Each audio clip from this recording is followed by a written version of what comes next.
Hey all, Ron here from Military Images Magazine with a new episode of Life on the Civil War Research Trail. The trail always leads to unexpected places. Today's journey is no exception.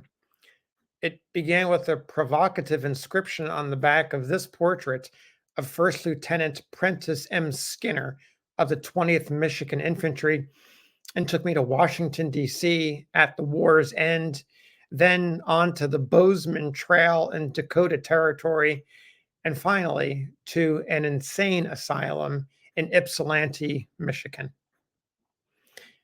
So let me tell you the story. Let's start with the back of this photograph, the inscription on the back. First thing you'll notice is his name, Prescott M. Skinner, 20th Michigan, Company B. Afterwards, second lieutenant regulars. It's the regular army. Look at the note below. It says he was half full when this was taken at Washington in 1865. Half full, as many of you know, suggests that he probably had a little bit too much to drink before he stumbled into the photographer's studio. By the way, the stamp on the photograph was added by the photographer because the federal government had levied a tax on photographs between 1864 and 1866 to pay for a very expensive war. So there's the inscription, this note that he was half full when he posed for the photograph. So considering that he was in Washington in 1865, you can imagine there's probably good cause to have a drink. Citizens and military men in the city had experienced a roller coaster ride of emotions in April and May of that year. The surrender of Robert E. Lee and his Army of Northern Virginia at Appomattox, the murder of President Abraham Lincoln and the death of his assassin, surrender of Confederate armies in the Western Theater, the grand review of George Gordon Meade's Army of the Potomac, and William T. Shermer's Western Bummers, all of that, the grand review of these two armies down Pennsylvania Avenue, cheering crowds who were happy that so many survived, yet so many were remembering those who had been lost, the hundreds of thousands of dead, and the many more that were maimed and wounded, plus the psychological damage of war, that toll, all of that uncounted. It was a topsy-turvy time. How all of that impacted Skinner emotionally, that we don't know. But I can tell you with confidence that Skinner and his comrades in the 20th Michigan had spent the last 3 years actively campaigning. They started out in the summer of 1862 in answer to President Abraham Lincoln's call for 300,000 volunteers, a huge number of men. Skinner, who had been born in Connecticut and moved to Michigan when he was just a boy, was a student in Ypsilanti when the war began.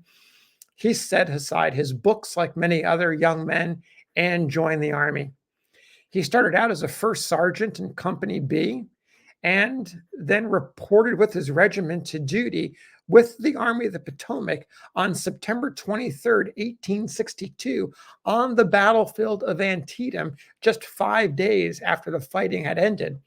The battlefield still littered with horses and dotted with hospitals where the wounded and sick were receiving care.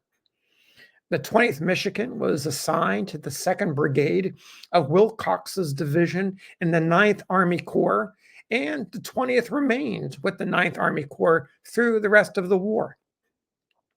According to a history book called The Record of Service of Michigan Volunteers, 1861 to 1865, the historian said of the regiment, quote, during its entire term of service, the 20th was always at the front, never stationed in a fort, never on duty at the rear, but was constantly on the fighting line.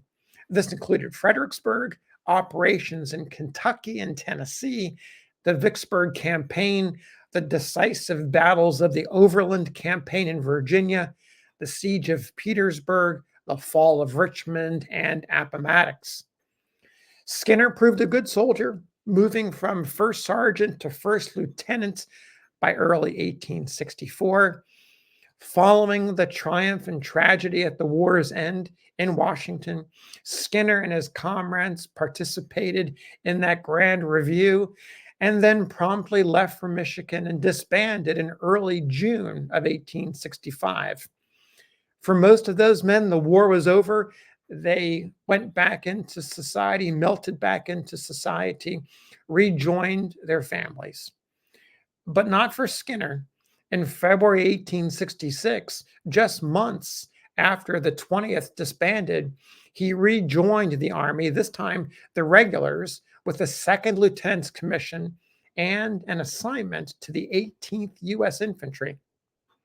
Within months after he received that commission, he and other soldiers found themselves in Dakota Territory along the Bozeman Trail in a fight for their lives. Here's what happened. During the afternoon of June 20th, 1866, along the trail at the juncture of Crazy Woman Creek, a small military train of 5 wagons and 2 ambulances, including Skinner, just a handful of men, probably about a dozen and a half, were winding down the day. They had been out for a 26-mile journey between posts. 2 lieutenants, not Skinner, he stayed with the wagons. 2 other lieutenants scouted the area for a suitable place to camp when they encountered a party of 50 to 60 Lakota warriors. The officers took off, pursued by the Lakota warriors. Not both men made it back. Of the 2 officers, one of them was killed.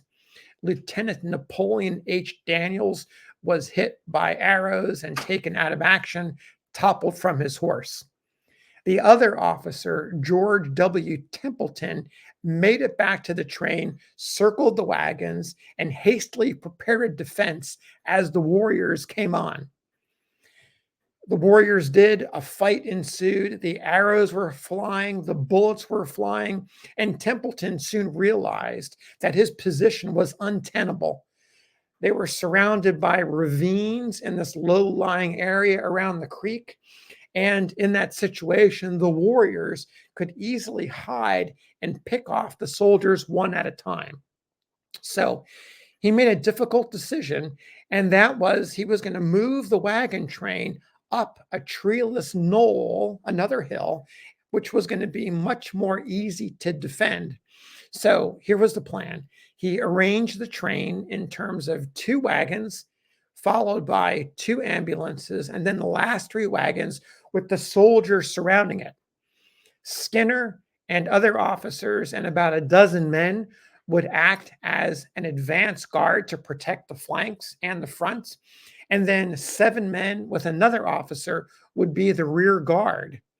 So there was a lull in the action. The wagon train pulled out, headed towards the hill.